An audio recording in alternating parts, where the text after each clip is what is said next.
Senhor. Obrigado por esta noite, Pai. Louvamos o Teu santo nome. Bendizemos o Teu santo nome. Recebe o nosso culto, o nosso louvor, nosso coração. Recebe a nossa voz, Senhor. Em nome de Jesus. Vamos fazer a leitura da palavra do Senhor em alguns versos do Salmo 89. 89.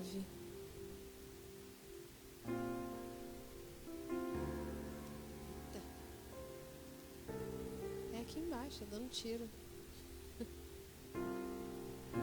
Salmo 89. Você que está em casa nos assistindo, prepare o seu lugar e o seu coração. Vamos cultuar ao Senhor. Vamos começar lendo Salmos 89, verso 14. Salmo 89, verso 14. A retidão e a justiça são os alicerces do teu trono. O amor e a fidelidade vão à tua frente. Como é feliz o povo que aprendeu a aclamar-te, Senhor, e que anda na luz da tua presença. Sem cessar, exultam no teu nome e alegram-se na tua retidão. Pois tu és a nossa glória e a nossa força, e pelo teu favor exaltas a nossa força. Verso 18. Sim, Senhor, tu és o nosso escudo, ó Santo de Israel, tu és o nosso Rei. Numa visão falaste um dia e aos teus fiéis disseste: cobri de forças um guerreiro, exaltei um homem escolhido dentre o povo. Encontrei o meu servo Davi, ungi-o com o meu óleo sagrado. A minha mão o sustenta e o meu braço o fará forte. Nenhum inimigo sujeitará a tributos, nenhum injusto o oprimirá. Esmagarei diante deles os seus adversários e destruirei os seus inimigos.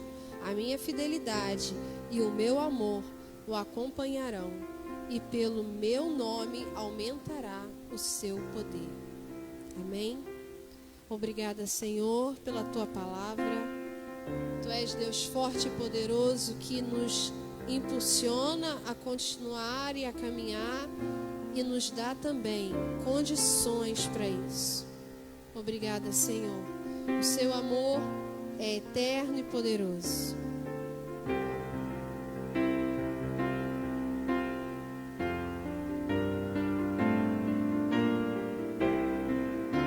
Vou convidar a Marina para cantar comigo uma musiquinha que a gente gosta muito, né, filha?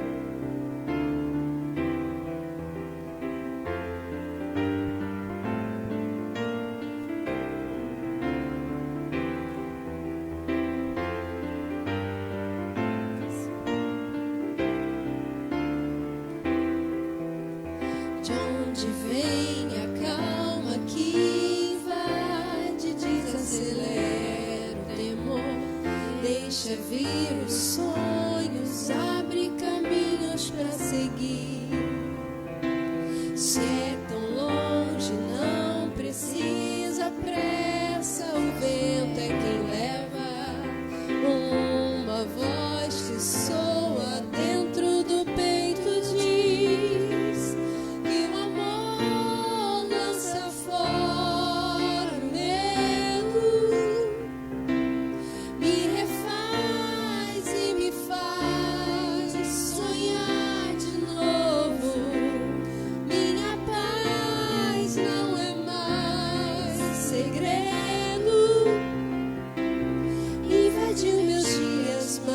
Sombrios fez morada em mim.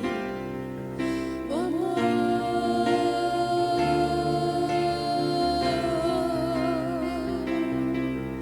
o amor. Lá em cima, de onde vem? De onde vem a calma que invade, desacelera o temor. Deixa vir os sonhos, abre caminhos para seguir. Se é tão longe, não precisa pressa, o vento é que leva. E uma voz que soa dentro do peito diz que o amor lança fora o medo, me refaz e me faz sonhar de novo. Minha paz não é mais segredo, invadiu meus dias mais sombrios, fez morada em mim. Que o amor lança fora o medo, me refaz e me faz sonhar de novo. Minha paz não é mais segredo, invadiu meus dias mais sombrios, fez morada em mim. O amor,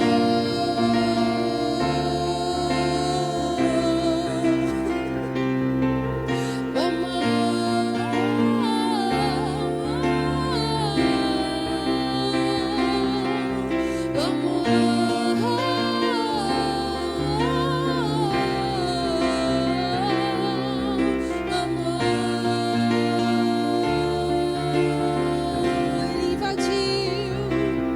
invadiu meus dias mais sombrios, fez morada em mim. Sim, invadiu meus dias mais sombrios, fez morada em mim. Invadiu meus dias mais sombrios, fez morada em mim. Quem? O amor,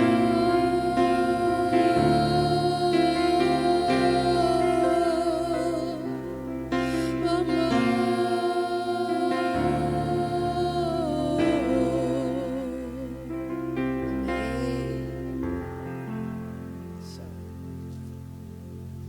Amém, Jesus. Estás aqui movendo entre nós, Senhor. Tu és Deus de milagres, Deus que promete e cumpre promessas.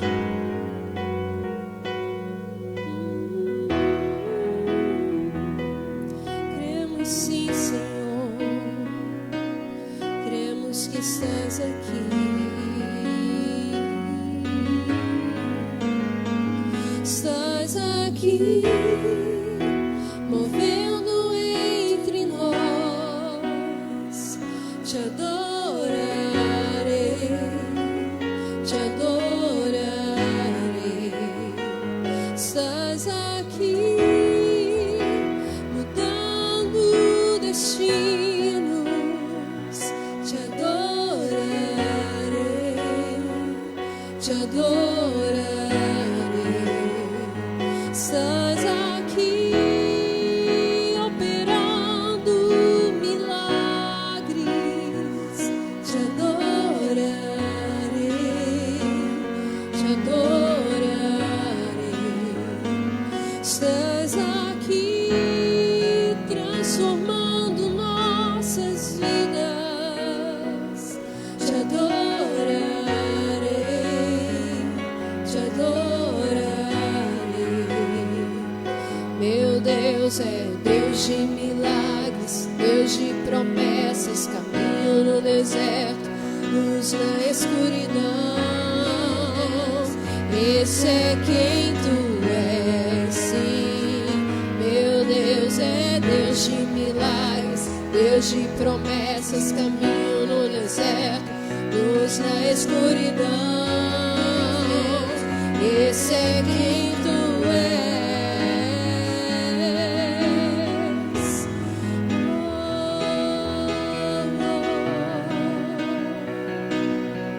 Estás aqui, Senhor, e toca nossos corações. Sei que estás aqui, tocando corações.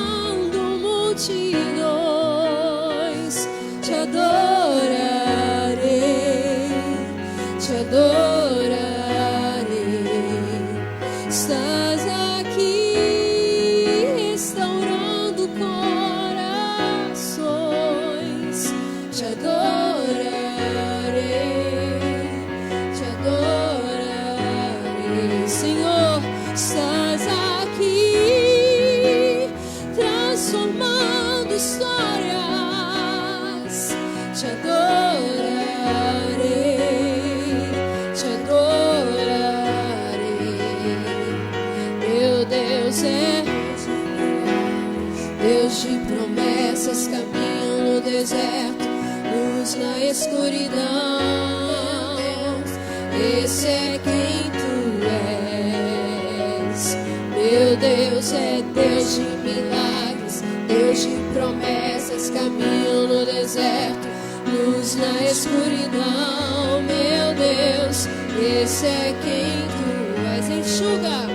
Enxuga as lágrimas, restaura os corações. Tu és a resposta, Jesus. Enxuga as lágrimas, restaura os corações. Tu és a resposta, Jesus.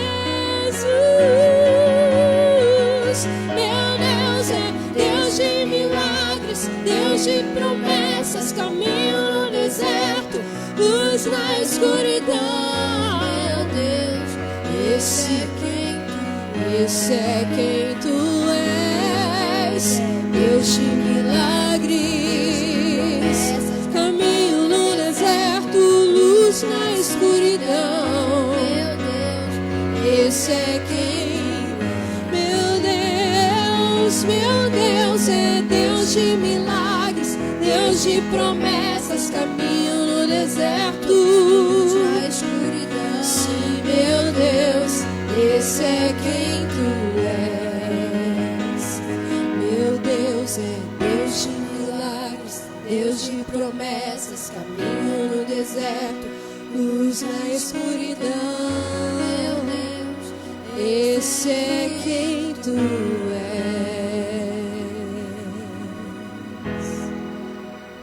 Esse é quem tu és, meu Deus.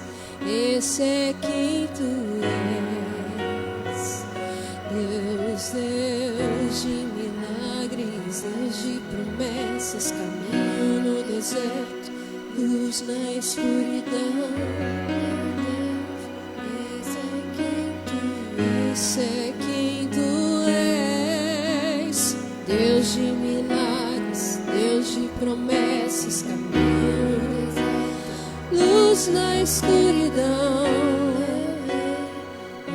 Esse é quem tu és. Oremos ao Senhor. Oremos ao Senhor. Feche os seus olhos aí na sua casa. Nós vamos aqui também falar com o Senhor. Quero chamar a Isabelle para estar orando aqui conosco. E nós vamos continuar cantando mais uma canção. Feche os seus olhos na sua casa. Vamos interceder juntos ao Senhor.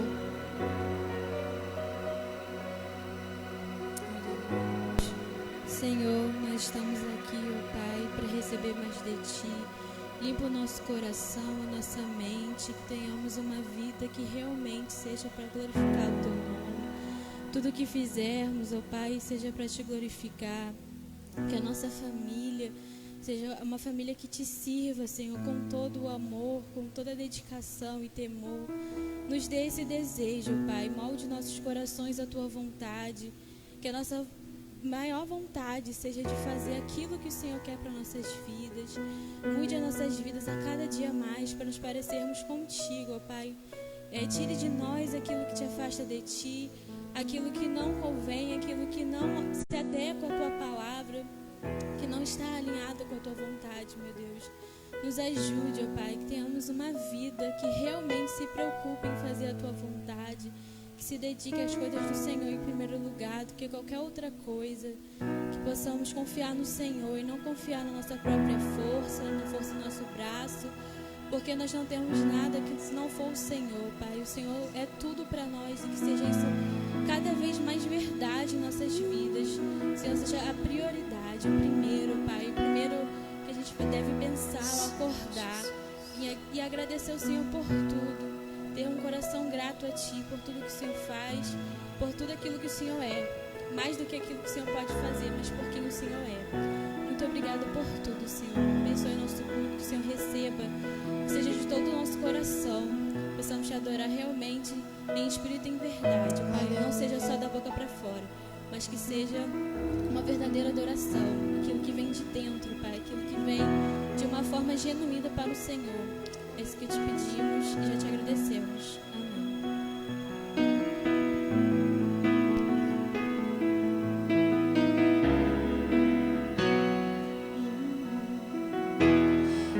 Não se turbe o vosso coração, crede em Deus e também em mim. Na casa de meu Pai há muitas moradas. Se não fosse assim, eu não teria dito: vou preparar-vos um lugar. Eu virei e vos levarei para mim mesmo. Vós conheceis o caminho para onde eu vou. Eu sou o caminho, a verdade e a vida. Ninguém vem ao Pai a não ser por mim. Em verdade eu vos digo, porque eu vou para o Pai. Mas aquele que crer em mim, obras maiores fará.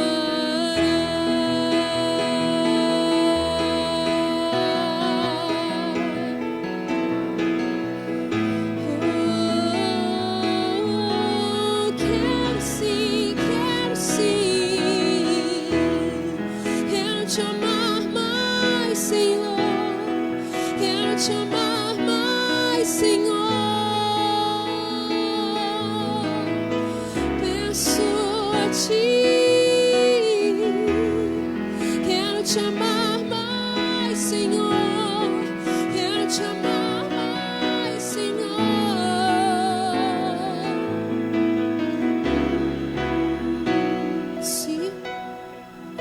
Se me amardes verdadeiramente, guardareis os meus mandamentos. Eu rogarei ao Pai e Ele vos dará o Consolador, o Espírito da verdade, que o mundo não pode receber. Ele habita em nós e estará em nós para sempre. Aquele que tem os meus mandamentos e os guarda,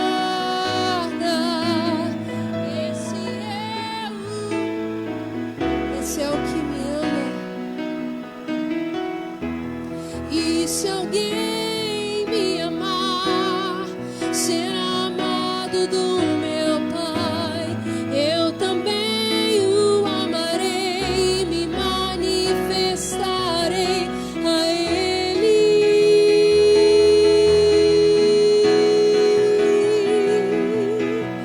A Ele. Senhor, ensina-me. Quero te amar mais, Senhor. Quero te amar mais, Senhor.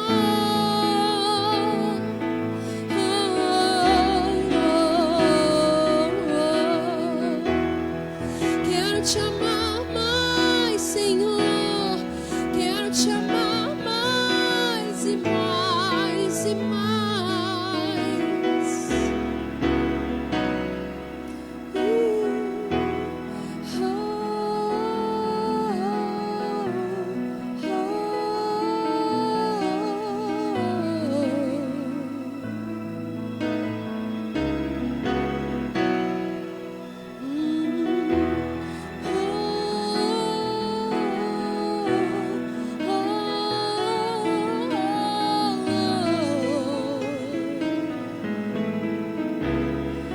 Ensina-me. Quero te amar mais, Senhor. Quero te amar mais, Senhor.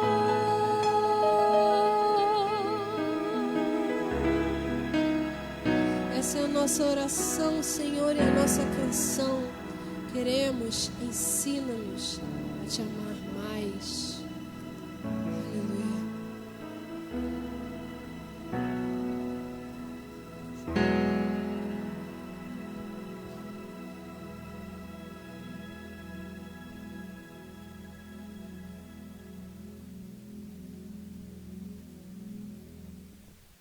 Amém. Tira o som aí, filha, só cortar o som. Isso. Graça e paz para todos nós que estamos aqui, para vocês que estão em casa. Melhorou? Nós vamos dar sequência à nossa temática Reformes. Estamos no mês de outubro, e o mês de outubro, para muitos que não sabem, não é o mês de Halloween, não é. É o mês da Reforma Protestante, 31 de outubro de 1517.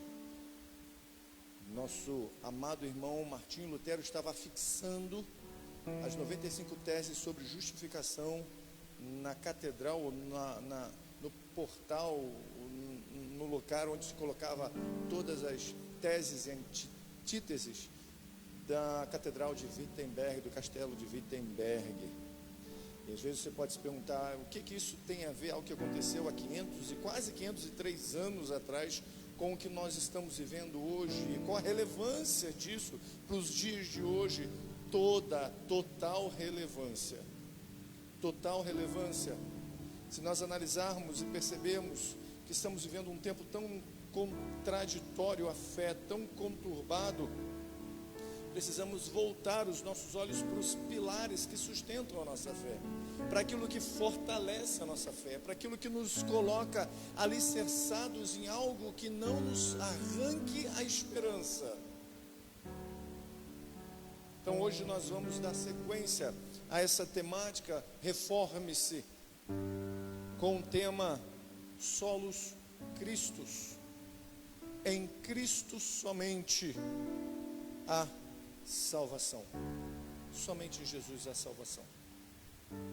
Parece algo lógico falarmos isso para nós que somos cristãos, mas não é tão lógico quando a gente começa a analisar em prática como muitos de nós vivem a par ou a parte dessa verdade. E a gente vai trabalhar em cima de um capítulo, Romanos capítulo 8, verso de número 1 ao verso de número 4.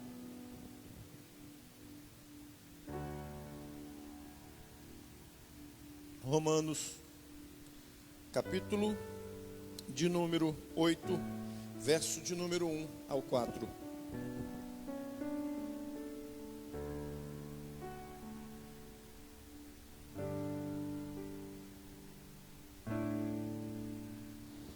Diz assim: portanto, agora já não há condenação para os que estão em Cristo Jesus. Porque por meio de Cristo Jesus, a lei do Espírito de vida me libertou da lei do pecado e da morte. Porque aquilo que a lei fora incapaz de fazer por estar enfraquecida pela carne, Deus o fez enviando o seu próprio Filho, à semelhança do homem pecador, como oferta pelo pecado, e assim condenou o pecado na carne, a fim de que as justas exigências da lei fossem plenamente satisfeitas em nós, que não vivemos segundo a carne, mas segundo o Espírito. Esta é a palavra de Deus. Oremos. Senhor, Senhor, para onde nós iríamos e para quem nós iríamos? Só o Senhor tem palavras de vida eterna. Só o Senhor traz paz ao nosso coração. Jesus, doce Jesus, que essa seja a noite em que o Senhor aviva-nos. Que essa seja a noite em que haja avivamento em nós. Que essa seja a noite, ó Jesus, que todo o nosso ser seja transformado, movido e impulsionado a te buscar, não apenas no domingo, mas na segunda pela manhã, na tarde e na noite. Jesus, aviva-nos, aviva-nos neste dia, para que os dias seguintes sejam dias cheios de esperança. Cheios de esperança e de desejo pela sua volta. Os dias são maus, Senhor. A fé tem sido constantemente provada. Muitos têm abandonado a caminhada de fé no Senhor por qualquer outra coisa. Por isso eu peço, aviva-nos. Aviva-nos de maneira profunda e bíblica. Que não seja um avivamento de uma noite apenas de pulo e de choro, mas um avivamento de uma vida transformada. Aviva-nos, como o Senhor um dia nos chamou, quando estávamos mortos em nossos pecados e delitos, e o Senhor nos avivou, nos trazendo a Ti. Aviva-nos, para que tudo que saia da nossa boca seja Jesus, sobre Jesus e para Jesus. Aviva-nos, aviva-nos. Que a palavra de hoje venha trazer avivamentos. Eu te peço, no nome santo de Jesus. Amém.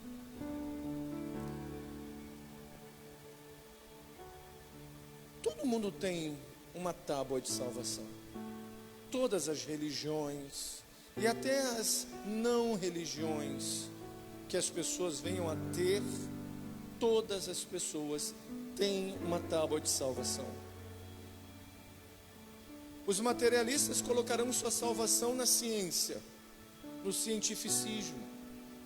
Colocarão a sua salvação naquilo que eles raciocinam e têm razão, na sua intelectualidade, na materialidade. Os espirituais colocarão a sua tábua, sua salva-fé em tábuas de salvação deístas, em Deus, seja o Deus que ele tenha criado. E nós cristãos colocamos a nossa fé na salvação que vem de Jesus. Onde depositamos a nossa fé é que vai fazer a diferença se seremos salvos ou permaneceremos perdidos.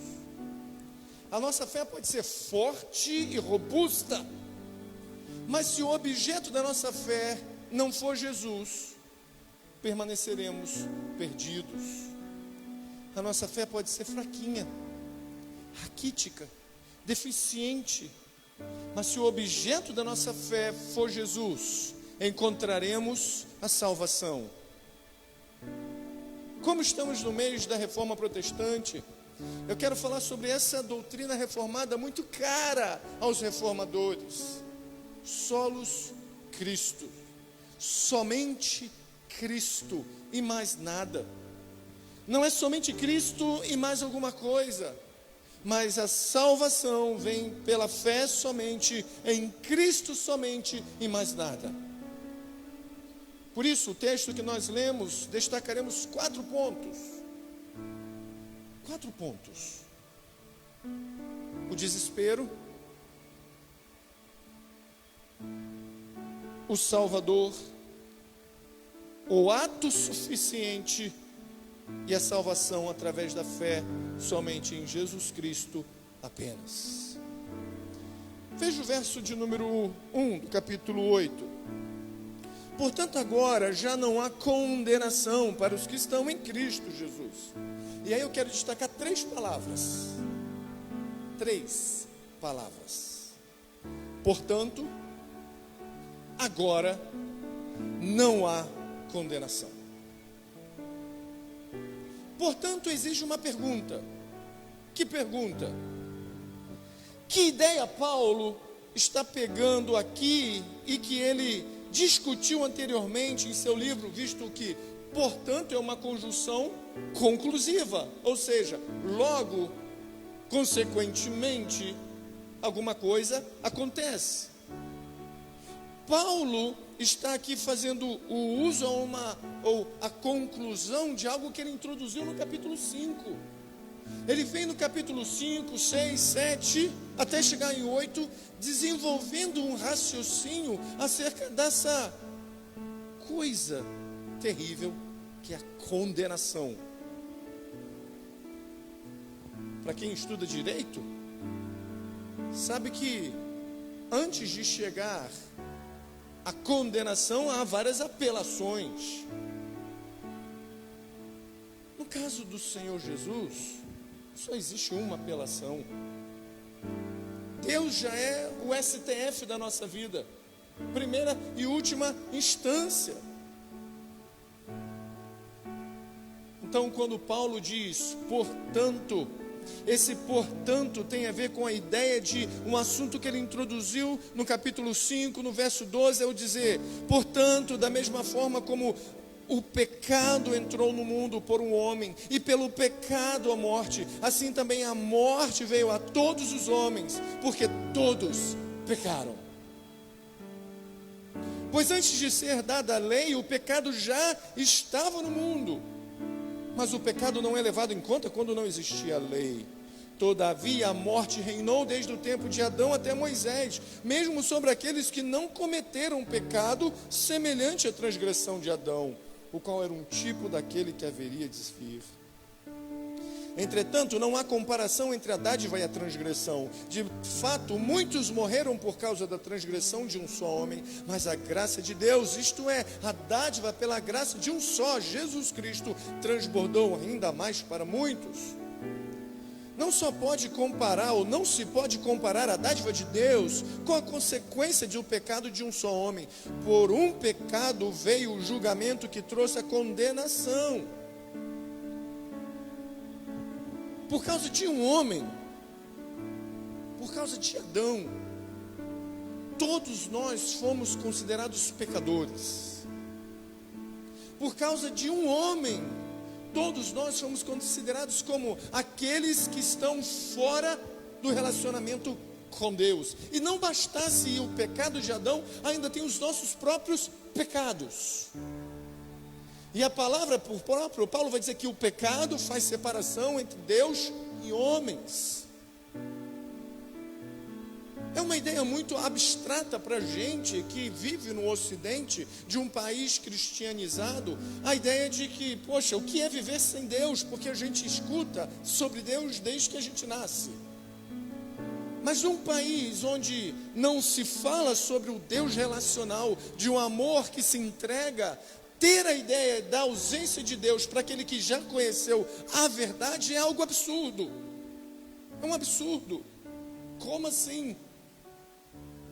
Eu vivi a vida toda sem Deus, e agora que eu conheço, eu vejo a loucura que era viver sem Deus. Vai dizer aquele que está numa região que nunca ouviu falar sobre o Evangelho. O interessante de saber sobre a condenação é que essa condenação, ela vai surgir na queda de Adão e vai até Jesus. Todos os homens.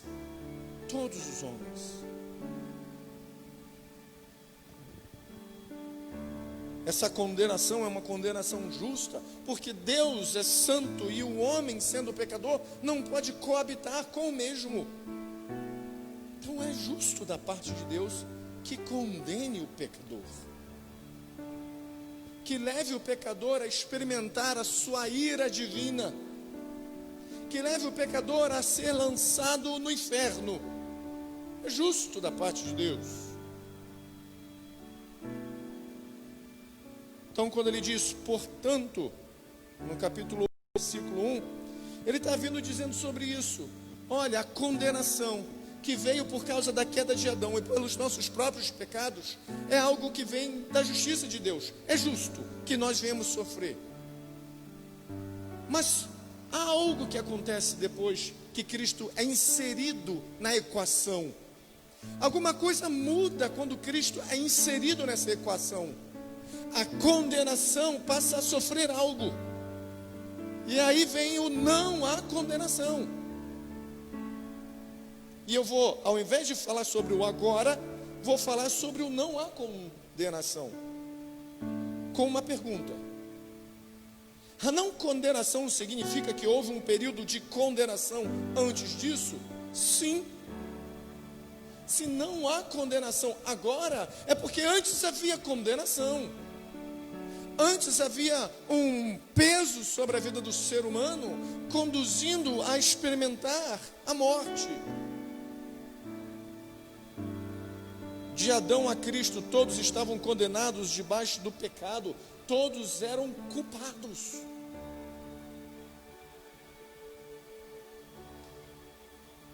Agora, culpados do quê? De que pecado? Já pararam para pensar que pecado era esse que fazia a humanidade ser culpada? Que pecado é esse que Adão fez, que fez com que todos nós nascêssemos debaixo dessa culpa? Não tendo como chegar diante do Senhor e falar: Senhor, eu não tenho parte com isso, eu não tenho culpa disso. E o Senhor fala: tem culpa sim, você nasceu em pecado. E ainda dizer, e ainda você continua pecando, quando diz que não há pecado em sua vida, porque o próprio João vai nos dizer isso: aquele que diz que não tem pecado algum, está pecando.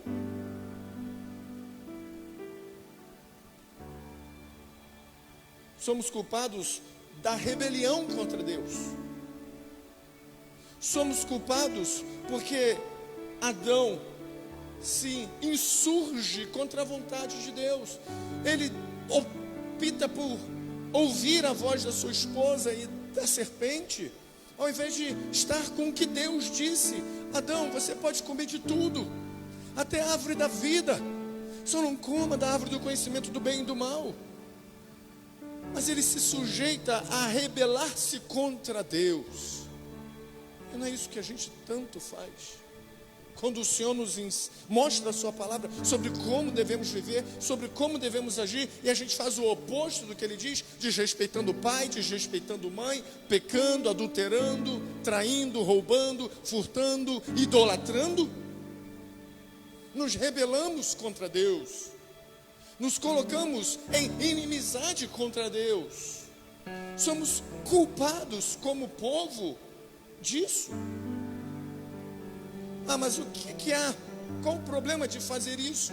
Qual o problema de pecar? O próprio Gênesis vai nos mostrar que o problema é que a gente rejeita aquilo que nós fomos criados para ser. A gente tem uma cachorra, não é, Marina? Manga. O fato é que ela é mais agarrada comigo do que com a Elaine ou Marina. Não fui eu quem a criou. Nós já recebemos ela feita pela graça de Deus através da mãe dela, de uma cachorra.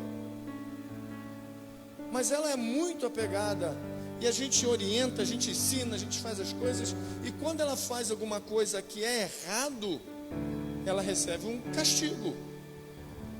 Ela vai para a caixa, um puxãozinho de orelha, um tapinha. Ela se insurge contra aquilo que a gente mostra. Não pode fuxicar a lixeira. E ela vai na lixeira e fuxica a lixeira. Tem comida para você comer e ela vai para a lixeira. E a gente bate. Não pode fazer xixi, e aí faz. E aí ontem, a gente se divertindo em casa, eu pego Marina, Elaine nas costas. Aí Marina, que não consegue ver nada e ficar inerte, vem, e agora é minha vez, eu vou e faço assim, e Marina se empolga, porque a cachorra ficou vendo aquilo pulando, agora é vez de Manga. E aí quando Elaine foi pegar Manga se animou demais e fez xixi e tudo. Não vou bater nela, não vamos brigar com ela, afinal de contas, ela se empolgou com a alegria de estar ali com os donos dela. E isso porque quem pegou foi minha esposa, e não é de pegá-la. A Manga foi criada ou foi nos dado para alegrar a casa, com a presença de um animal. E quando ela não faz o que ela foi criada para ser, uma cachorra dentro de casa, alguma coisa está contrário. Se ela começasse a agir como um gambá, se ela começasse a agir como um porco, se ela começasse a agir como, sei lá, um outro animal qualquer, a gente deveria e teria que tomar outra providência. Se não desse para domar, teria que domar, porque ela quebraria todo um projeto idealizado para ela, digamos assim. Gênesis nos mostra que a nossa rejeição é rejeição àquilo que nós fomos criados para ser. Adão foi criado para obedecerem a Deus, para serem obedientes a Deus. A humanidade foi criada para ser obediente a Deus, porque a vontade de Deus, ela não é pesada, ela não é punitiva. A vontade de Deus é boa, perfeita e agradável. Fomos chamados, mas no entanto rejeitamos querer reinar como representantes de Deus, mas optamos por nos tornar independentes de Deus e criar os nossos próprios impérios.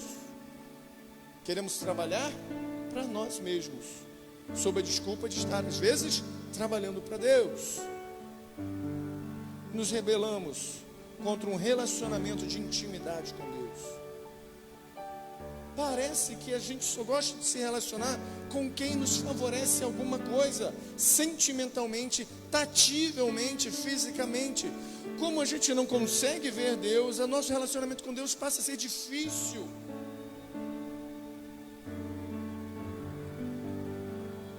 A gente faz aquilo que Paulo, em Romanos 1, verso de número 21, nos adverte não fazer.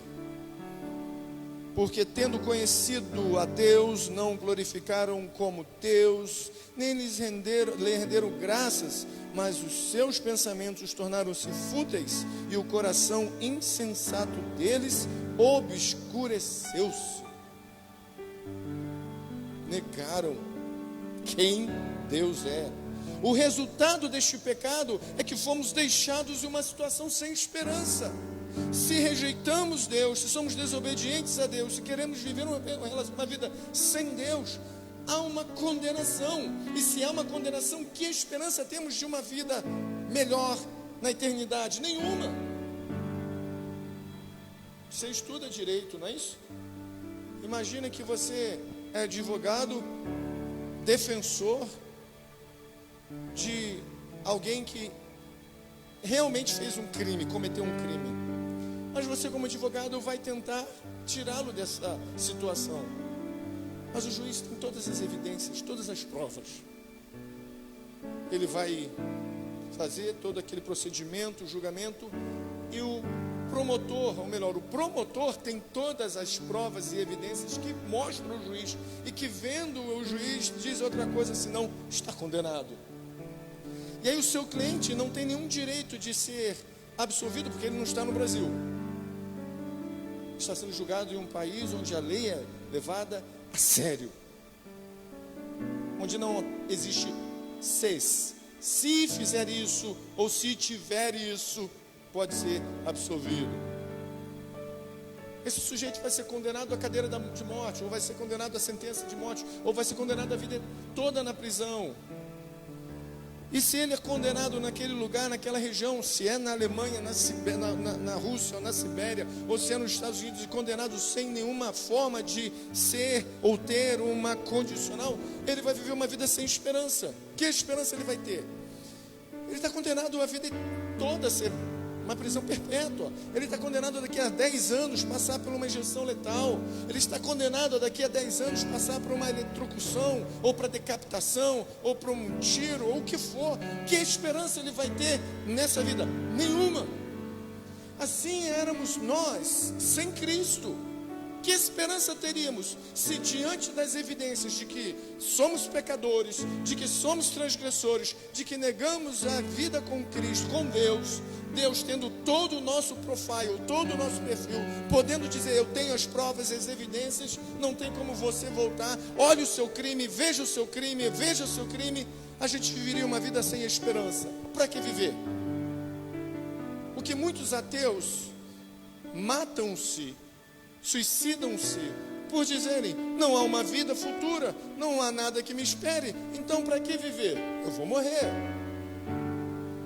eu vou tirar algo que não vai fazer diferença, vou virar comida de planta mesmo.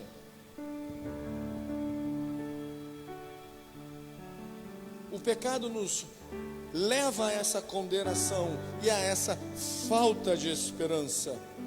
Por isso, o primeiro ponto que a gente está trabalhando aqui é o desespero, a falta de esperança, o desespero. Não salvação, não há salvação, é condenação, somos pecadores. Por isso Paulo, no verso 3, diz: Deus fez aquilo que a lei era incapaz de fazer por causa do pecado do homem. A lei não tem como salvar o homem, não por causa da lei, mas porque o homem é pecador. E porque o homem é pecador, a lei só pode condená-lo. Paulo exclama em Romanos capítulo 7, verso 24: miserável homem que eu sou, quem me levará ou me livrará do corpo dessa morte? Não há salvação, não há esperança, só um desespero. Nosso corpo está envolvido em pecado, e tudo que advém do pecado o resultado é condenação. Só que Paulo também nos diz no verso 25 do mesmo capítulo 7: graças a Deus por Jesus Cristo. Graças a Deus por Jesus Cristo, nosso Senhor. E aí sim surge o entendimento dessa palavrinha agora. O que faz com que o agora não haja condenação? Por que agora não tem condenação? Se antes tinha condenação, por que agora não tem? A razão pela qual não haja mais condenação não é uma causa, não é uma situação, é uma pessoa, é Jesus Cristo. A razão pela qual não existe para nós mais condenação é Jesus Cristo. Não temos como viver outra realidade. Por quê? Porque o que Jesus Cristo faz, quem Ele é o que faz dele o único capaz de nos salvar, onde ninguém pode. O que Jesus é e o que Jesus faz dele o único capaz de nos salvar, onde ninguém pode mais nos salvar. E aí a gente entra no segundo ponto de o único Salvador. E aí, isso é chocante, parece arrogante. Você está dizendo que Jesus, que o cristianismo é o único dotado da salvação para a humanidade? Isso é muita arrogância, isso é muita intolerância. Você está sendo intolerante no meio pós-moderno de pluralidade de ideias, de verdades.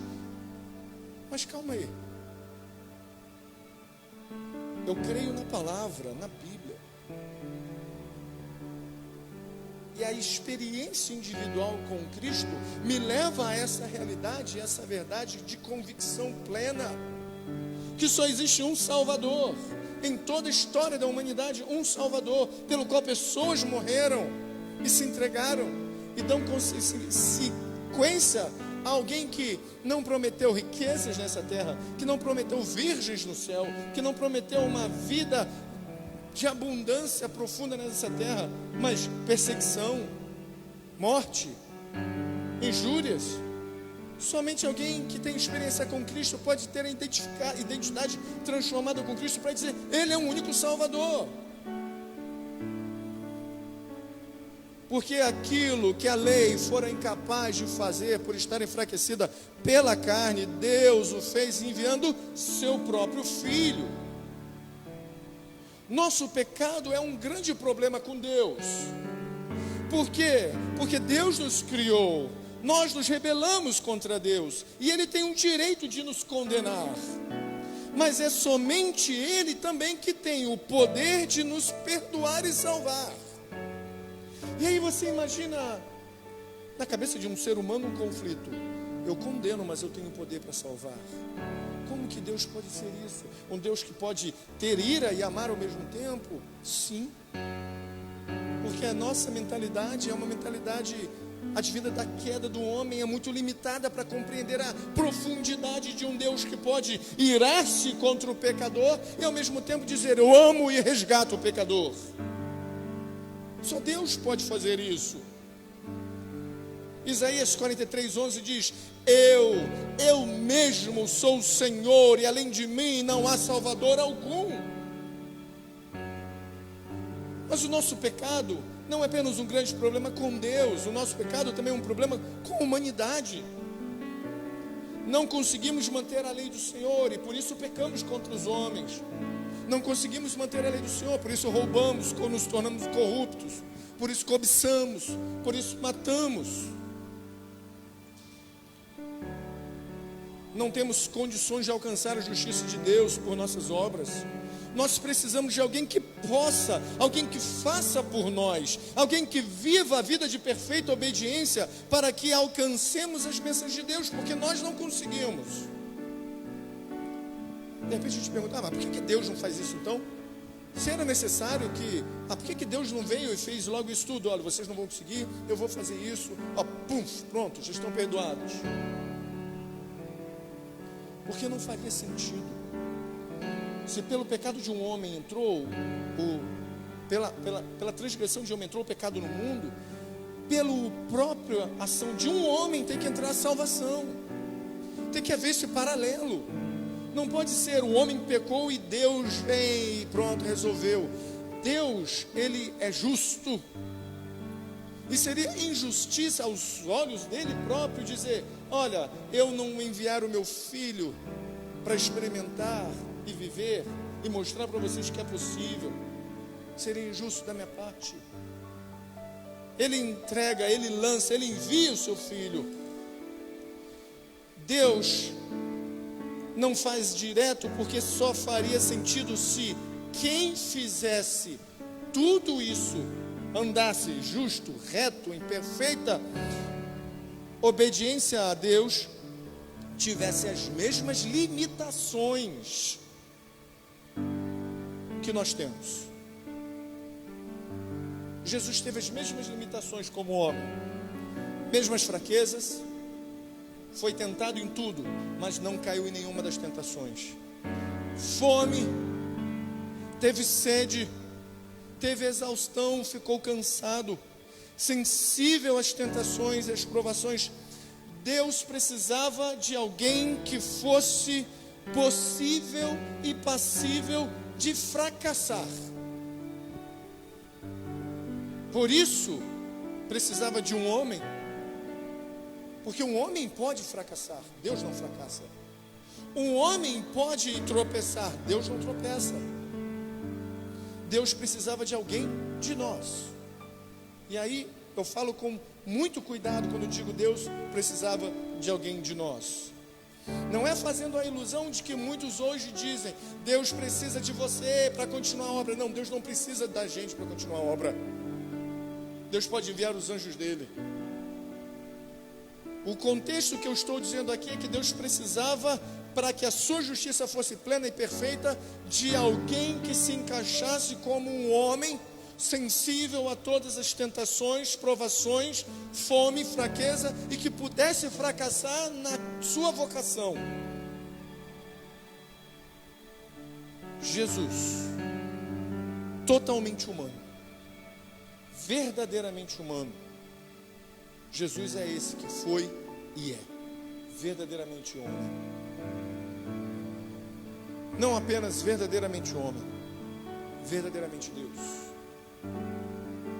Deus envia seu Filho encarnado como um homem, nascido de uma mulher, criado por homem e mulher, a viver uma vida em que teria as tentações da adolescência, as tentações do início da vida adulta, as tentações de fugir da cruz, a tentação de ser rei no momento que era para ser servo, a tentação de não mostrar o seu poder, de mostrar o seu poder quando ele deveria se omitir naquele momento, para que ninguém soubesse que ele era o Messias ainda. Ah, Jesus, doce Jesus, como o Senhor é maravilhoso. E eu acho maravilhoso é saber que,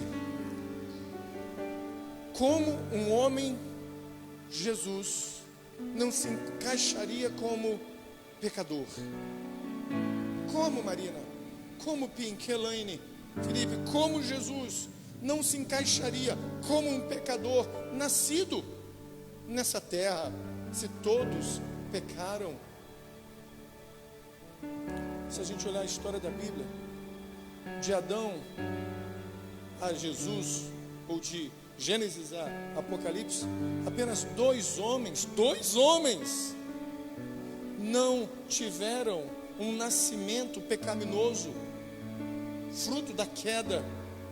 Adão e Jesus. Adão e Jesus nasceram sem um pecado original. Adão e Jesus nasceram sem o pecado de Adão. Adão e Jesus tiveram Deus como pai biológico. Coisa louca. No entanto, Adão caiu, mas Jesus não. Somente Jesus pode nos salvar do pecado.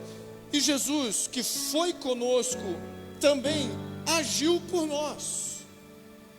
Jesus é Emmanuel, Deus conosco. Mas não apenas Deus conosco que agiu em nosso favor. Não é Deus conosco para condenar, é Deus conosco para nos salvar. O que faz de Deus, ou o que Jesus fez para nos salvar? Ele nos justificou. Ele agiu, uma ação suficiente, um ato de justiça. Romanos 8:3 vai dizer, no mesmo Romanos 8, Deus o fez enviando o seu próprio Filho à semelhança do homem pecador, como oferta pelo pecado. E assim condenou o pecado na carne, a fim de que a justiça ou as justas exigências da lei fossem plenamente satisfeitas em nós, que não vivemos segundo a carne, mas segundo o Espírito. Dois elementos se destacam em Romanos 8:3. Jesus veio em semelhança de homem pecador. Semelhança de homem pecador. E a oferta pelo pecado. Se a gente olha e lê Filipenses capítulo 2, versos 6 a 7, nós temos o seguinte: que embora sendo Deus, não considerou que o ser igual a Deus era algo que a ele deveria pegar-se, mas esvaziou-se a si mesmo, vindo a ser servo, tornando-se semelhante aos homens. Jesus desistiu do céu para se tornar um de nós e morrer por nós. Jesus, ele encarna como homem, tatível, tocar, dá para tocar, dá, ele tinha que comer, ele tinha que beber, ele tinha suas necessidades fisiológicas. Por isso, ele se tornou oferta pelo pecado. O Antigo Testamento necessitava de animais para o sacrifício, para um perdão provisório. A cada ano tinha que se ter o perdão provisório. Não era um perdão definitivo. Não fazia com que os homens entrassem diante de Deus eternamente. No entanto, Jesus é essa oferta, como que uma ovelha sendo levada ao matadouro, nas mãos dos sacerdotes, dos levitas, para que os levitas e os sacerdotes pudessem averiguar, analisar se aquela ovelha tinha alguma mácula, alguma coisa que a impedisse de ser sacrificada, e não tendo, era cortado o seu pescoço, a fim de que o sangue fosse derramado e depois queimado e aspergido sobre aonde deveria fazer o ritual de purificação. Jesus é este que é na cruz do Calvário, o Cordeiro de Deus, que é lançado naquele local, na cruz cravado, e tem o seu sangue derramado, vertido em nossa vida, para que de uma vez por todas não haja mais condenação em nossa vida.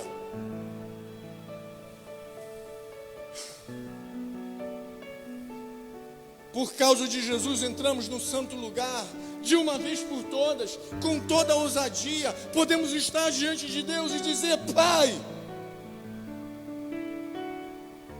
E Ele nos chamar de filho, de filha, não mais de condenado, não mais de filho da ira ou rebelde, mas justificado. Justificado. Olha que coisa maravilhosa. Condenação, culpa, justificado, inocência. João Calvino ele vai dizer: Jesus morreu para que o pecado fracassasse em sua causa. A causa do pecado era nos levar à condenação, nos levando em apontamentos de culpa diante de Deus. Olha, ele pecou, ele tem um pecado, ele tem que ser condenado. Mas Calvino nos mostra e nos fala que Jesus morreu para que esse pecado fracassasse. Ele não tem mais poder de nos condenar. Ele não tem mais poder de chegar diante de Deus e dizer: ele é um pecador, ele peca. A causa do pecado era nos acusar diante de Deus. Doug Moo, um professor teólogo, vai dizer: Deus removeu efetivamente a habilidade do pecado de ditar os termos para aqueles que estão em Cristo Jesus. O pecado não tem mais poder sobre a vida do cristão. O pecado não tem mais como ditar na vida do cristão: olha, você tem que fazer assim porque você tem que se submeter a mim. Agora a gente pode dizer: não há mais condenação porque você não tem mais poder sobre a minha vida. Jesus removeu o poder do pecado de nos causar mal. Jesus cumpriu as exigências da lei.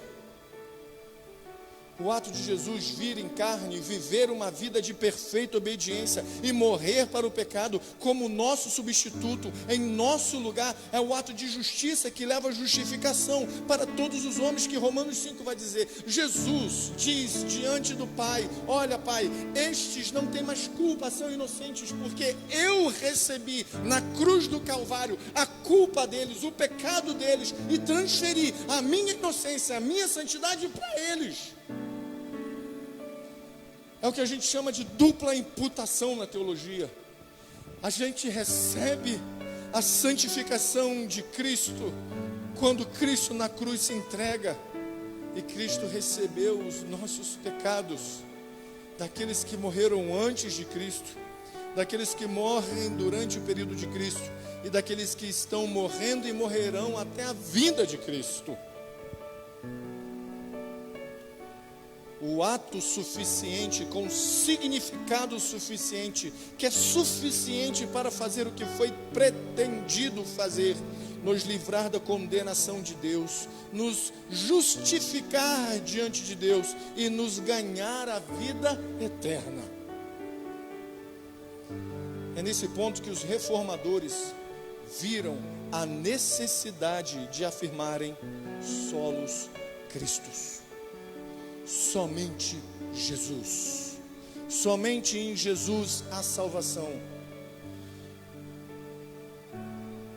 A igreja romana fazia Jesus mais alguma coisa. Isso a gente nos leva ao último ponto: salvação através da fé somente em Jesus Cristo apenas. Antes da reforma protestante, a igreja católica romana dizia que era necessário você ter Cristo e mais alguma coisa, fé e mais alguma coisa, Cristo e mais méritos pessoais, fé e mais as obras de abrogação, aquilo que os santos fizeram, a vida santa. Então você precisava do crédito deles para que pudéssemos ter a salvação. Lutero se opõe a isso. E há uma fala de Lutero muito interessante. Ele diz assim: eu ensino que as pessoas não devem colocar sua confiança em nada além de Jesus Cristo, não em suas orações. Não coloque suas confianças em orações. Não coloquem suas confianças em méritos ou suas confianças em suas próprias boas obras, mas coloquem a sua confiança apenas em Cristo Jesus. Tomás de Aquino, que foi um teólogo católico no século XIII, já era o oposto à ideia dos reformadores. Ele disse: a paixão de Cristo, o sofrimento, opera seus efeitos a quem é aplicada por meio da fé. E se fosse somente isso, mas ele vai dizer, e da caridade, amor, e dos sacramentos da fé católica.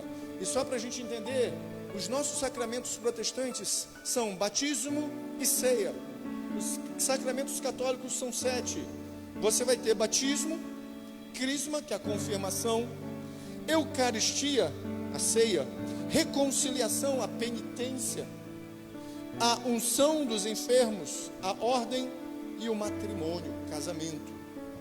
E aí você para e pensa, só era possível alcançar a graça de Deus se você tivesse esses sacramentos, ou uns desses, junto com a sua fé. Se você só tivesse a fé e não tivesse esses sacramentos, você era considerado como ausente, fora do estado de justificação, condenado ao inferno. Ou, no caso,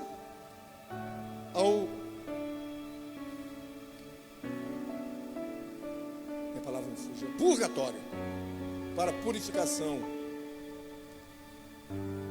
Só que os reformadores afirmavam que a salvação graciosa de Jesus era alcançada pela fé somente em Cristo sozinho.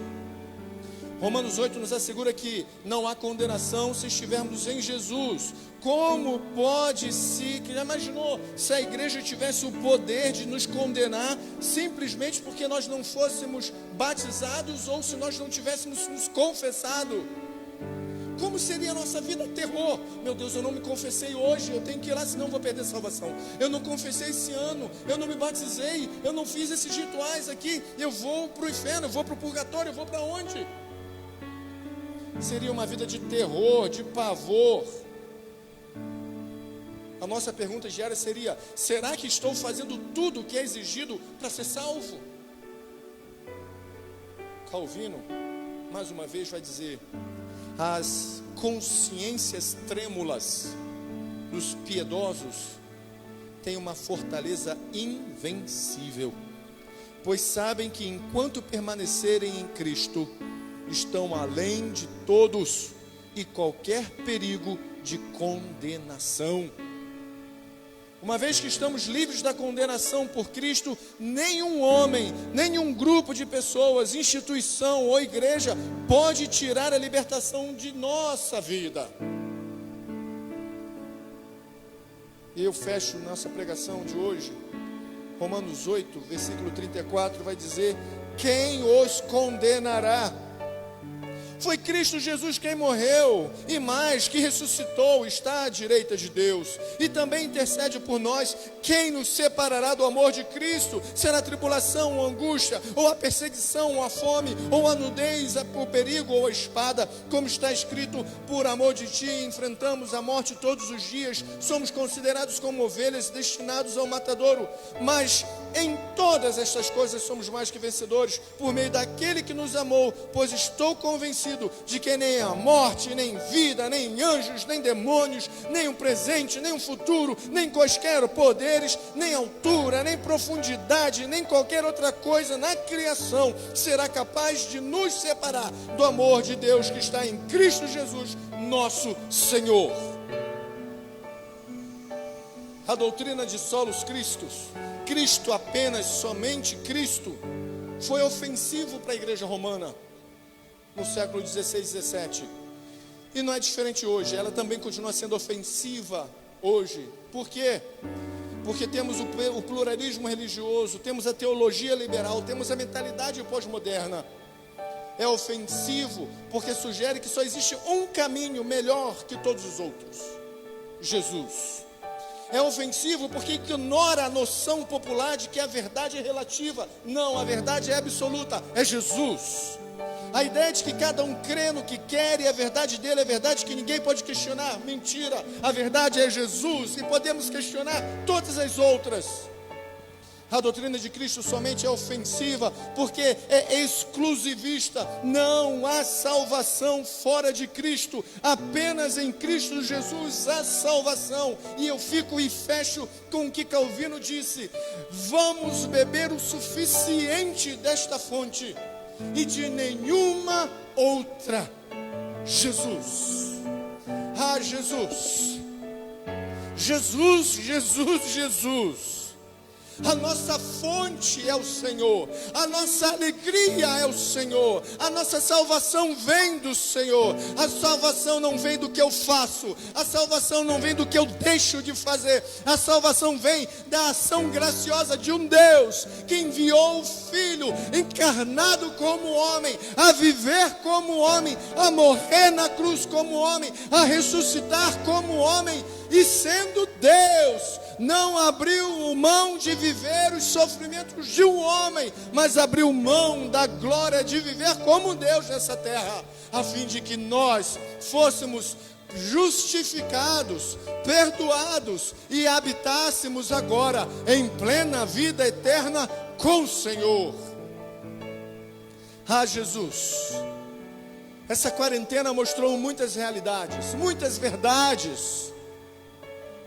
Mas a maior verdade foi mostrada: que muitos corações não estavam no Senhor, estavam naquilo que as pessoas colocavam como segurança. Bastou meses, poucos meses, Senhor, para que muitos abandonassem a fé, se desestimulassem da comunhão, se abatessem emocionalmente, espiritualmente. Imagine se o Senhor estiver no momento agora, já articulando as grandes e maiores perseguições aos cristãos brasileiros. Quantos resistirão se não têm a fé de que somente Cristo é o Senhor? Ah, Senhor, como o nosso irmão em Cristo, na Somália, de uma região tão islamizada, islâmica, tendo a vida alcançada pelo Senhor, não negou a fé em somente o Senhor. E como a lei islâmica é bem real e cruel, dita-se religião da paz, diz que aquele que nega Maomé e a Mohammed e a Allah é passivo de apedrejamento público. Ele foi apedrejado, mas não negou o Senhor. Ele sofreu naquele momento, ele foi morto naquele momento, mas ao acordar, ele estava diante do Rei da Glória, do Rei ressuscitado, que ali está com ele, e no dia de sua vinda trará de volta a esse homem ressuscitado em corpo glorificado. Ah, Senhor Jesus, aviva-nos, para que não sejamos dependentes de eventos e eventos, de convites e convites, de dificuldades e dificuldades para buscar o Senhor. Não, aviva-nos, a ponto de que quando estiver tudo muito bom, o nosso coração continue com o Senhor, e se estiver tudo muito ruim, o nosso coração se alegre no Senhor. Por isso precisamos, aviva-nos, aviva-nos, e faça de nós instrumentos aonde o Senhor quiser, aqui, lá ou acolá. Perdoe os nossos pecados, perdoe pelas nossos pensamentos pecaminosos, ações pecaminosas, olhos pecaminosos, desejos pecaminosos, mãos pecaminosas. Perdoa-nos quando o nosso interesse é ser saciado em nossos prazeres e não nos saciar no Senhor. Vamos cear.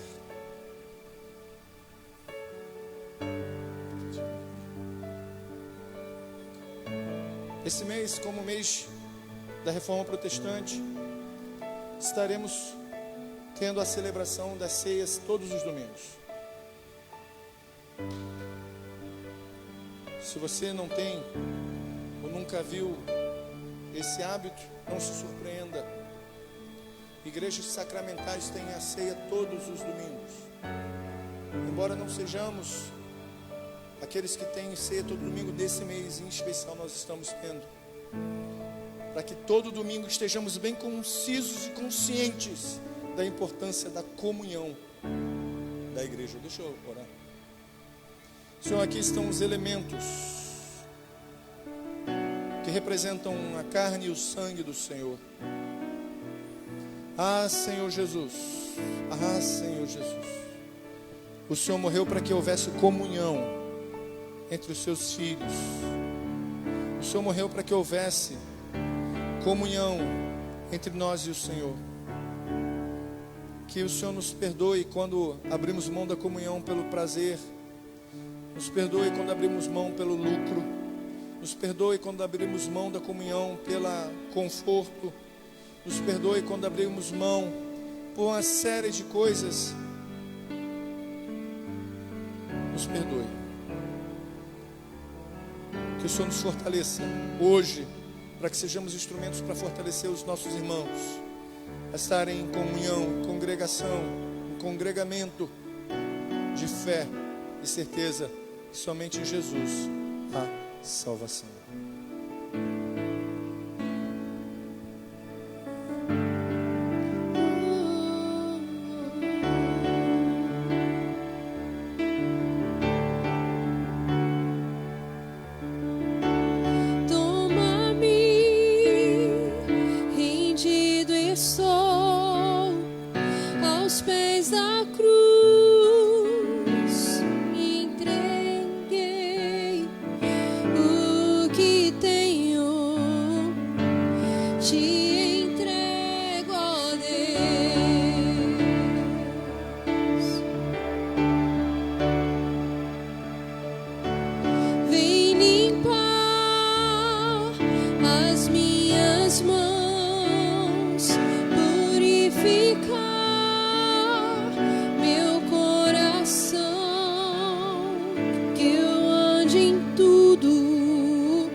Senhor, nós damos graças ao Senhor.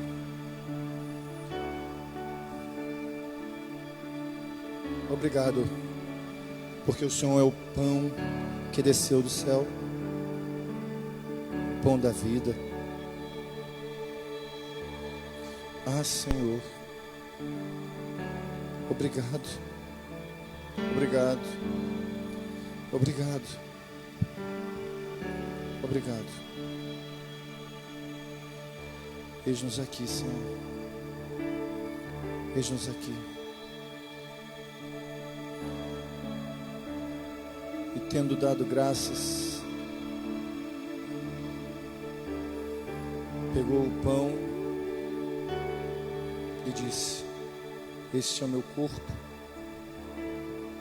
comei dele.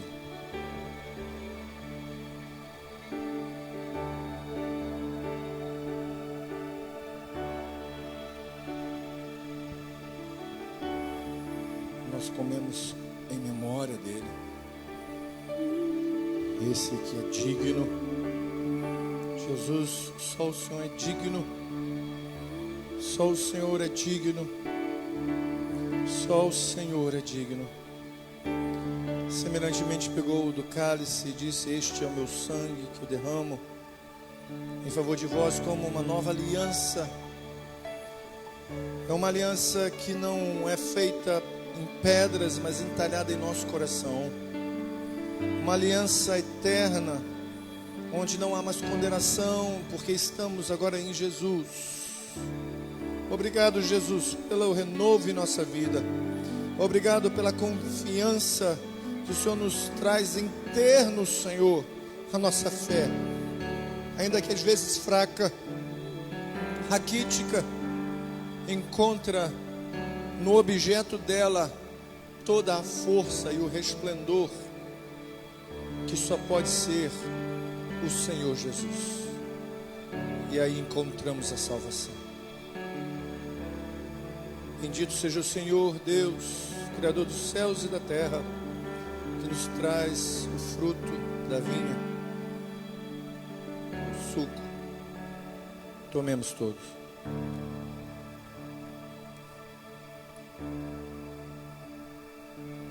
Obrigado, Jesus. Minha vida dou a ti, Senhor, rendido a ti estou, e para sempre cantarei. Faz em mim o teu querer, minha vida dou a ti, Senhor, rendido a ti estou, e para sempre cantarei. Faz em mim o teu querer.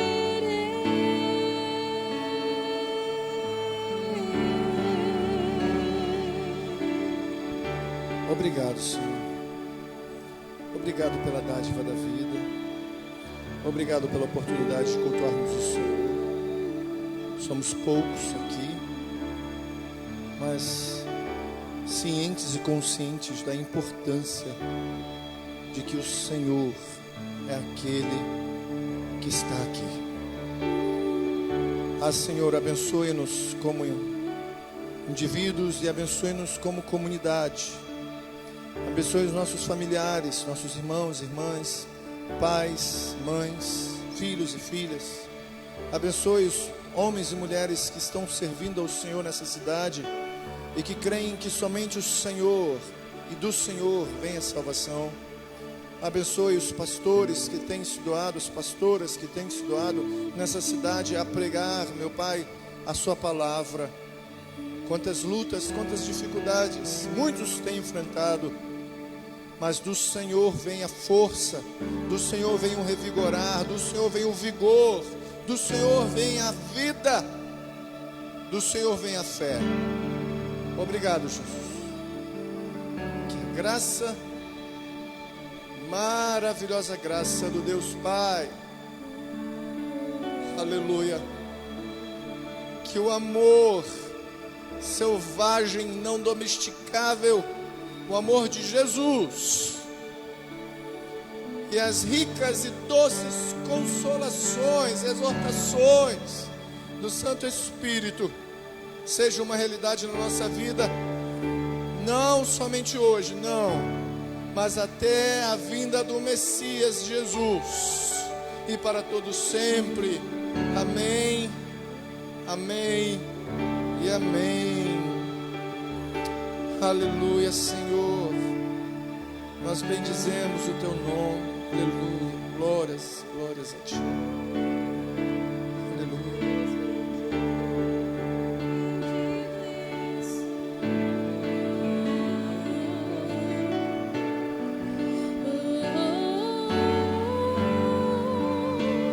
Eu sou teu e tu és meu.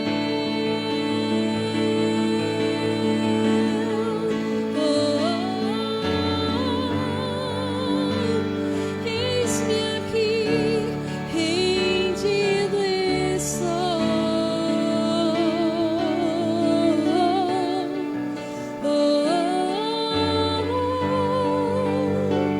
Eu sou teu.